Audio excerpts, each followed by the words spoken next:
COVID-19 di Rumah Sakit Dadi Makassar dibawa kabur oleh keluarga pasien. Ironisnya, jenazah pasien tersebut belum dites swab oleh rumah sakit sebelum akhirnya meninggal dunia.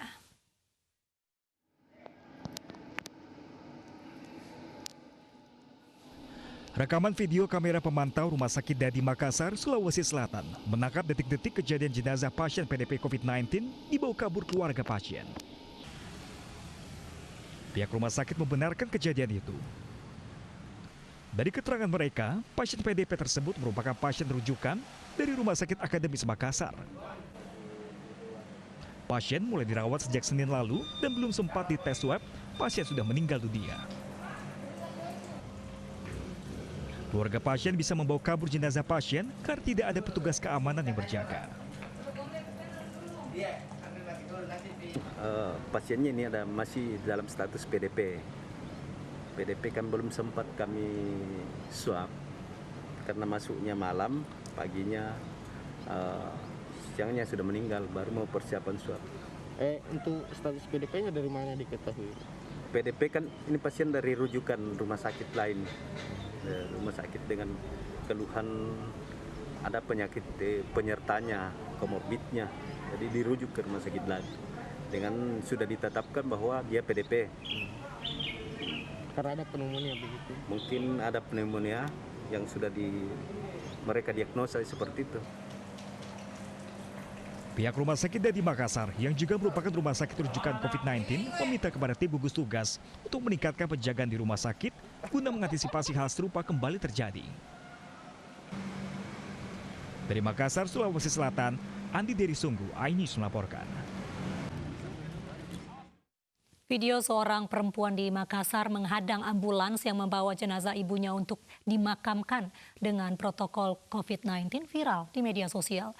Pihak keluarga mendatangi gugus tugas COVID-19 meminta makam pasien yang awalnya diduga PDP dipindah karena hasil tes swab dinyatakan negatif corona.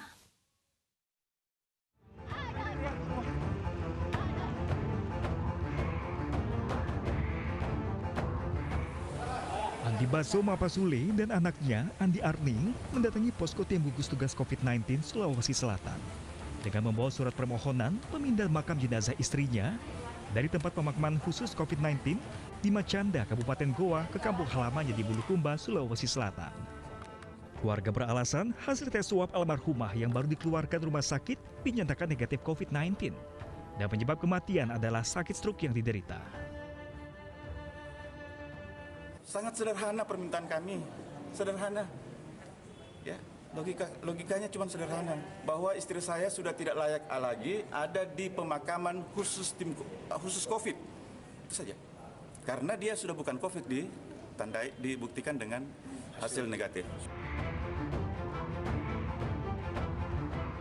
Insiden ini terjadi 16 Mei lalu di Rumah Sakit Bayangkara, Makassar.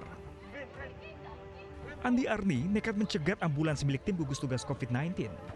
Ia menolak jenazah ibunya dimakamkan di pemakaman khusus COVID-19. Saat itu, tim gugus tugas menyatakan almarhumah berstatus PDP. Jenazah akhirnya tetap dibawa dengan kawal ketat petugas untuk dimakamkan. Belum ada keterangan resmi dari tim gugus tugas terkait permintaan keluarga pasien. Dari Makassar dan Goa, Sulawesi Selatan, Andi Deri Sunggu dan Bukma, iNews melaporkan.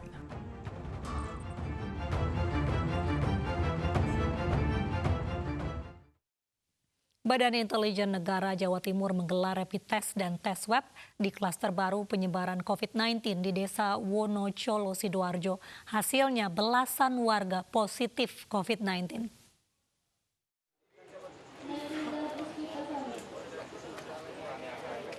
Badan Intelijen Negara (BIN) Jatim menggelar rapid test dan tes swab di klaster baru penyebaran COVID-19 yang ada di Desa Wonocolo, Kecamatan Taman, Kabupaten Sidoarjo. Ratusan warga di Desa Wonocolo dikumpulkan dan langsung menjalani tes. Hasilnya dalam waktu 2 jam ditemukan belasan orang positif COVID-19.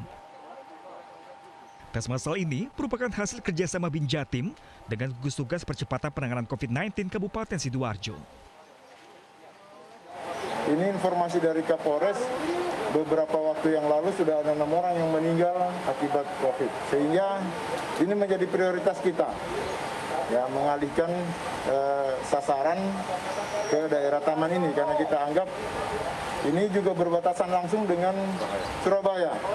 Nah, apa yang terjadi di Surabaya juga sangat mempengaruhi daerah sini. Warga yang datang untuk tes langsung didata petugas. Kemudian dilakukan rapid test dan ketika hasilnya reaktif, maka langsung dilanjutkan dengan tes swab di dalam tenda khusus yang telah disediakan. Sementara, belasan warga yang hasilnya positif corona dan kondisinya tidak mengalami gejala klinis langsung diminta isolasi mandiri di rumah masing-masing. Namun bagi yang sakit langsung dievakuasi ke rumah sakit. Dari Sidoarjo, Jawa Timur, Pramono Putra, iNews melaporkan. Pemirsa, jumlah pasien positif virus corona di Indonesia bertambah 585 menjadi total 28.818 orang. Sementara jumlah pasien sembuh juga bertambah, yakni sebanyak 486 orang. Hari ini kami telah menyelesaikan pemeriksaan spesimen sebanyak 13.206. Sehingga totalnya sekarang menjadi 367.640 spesimen. Baik yang kita periksa dengan real time PCR maupun dengan TCM. Dari pemeriksaan tersebut kita konfirmasikan bahwa terdapat kasus konfirmasi positif sebanyak 585 orang. Totalnya menjadi 28.818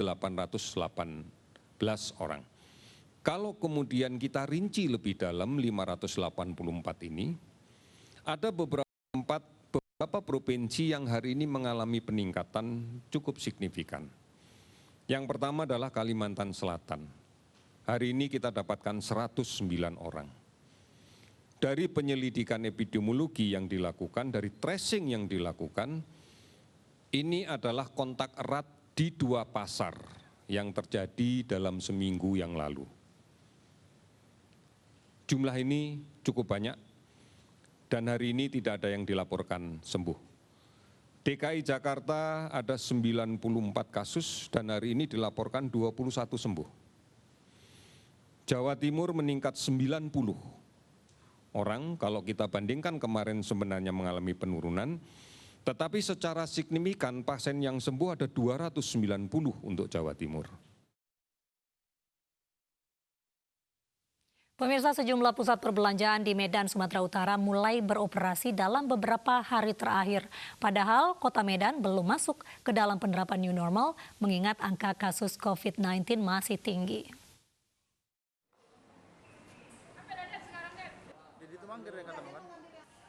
Sejumlah mal di Medan, Sumatera Utara mulai beroperasi meski kebijakan new normal belum diterapkan di Medan.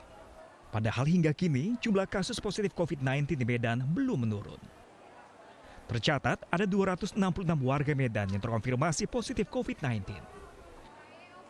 Namun hal tersebut tidak dikhawatirkan warga yang ramai berkunjung ke mal. Padahal kebijakan new normal belum dilaksanakan. Kami belum pernah mengizinkan pusat-pusat perbelanjaan. Yang kami arahkan adalah ikuti protokol kesehatan seperti yang telah dikeluarkan oleh keputusan Menteri Kesehatan. Belum ada kami memberi izin kepada mal-mal untuk beroperasi. Sejauh ini belum ada penindakan dari pemerintah setempat meski peraturan wali kota karantina kesehatan sudah diberlakukan di Medan. Dari Medan, Sumatera Utara, Ahmad Ridwan Nasution, iNews melaporkan. Dinas Pemadam Kebakaran Jakarta Timur melakukan disinfeksi Pasar Induk Kramat Jati. Hal itu dilakukan untuk mencegah penyebaran COVID-19 di pasar tersebut.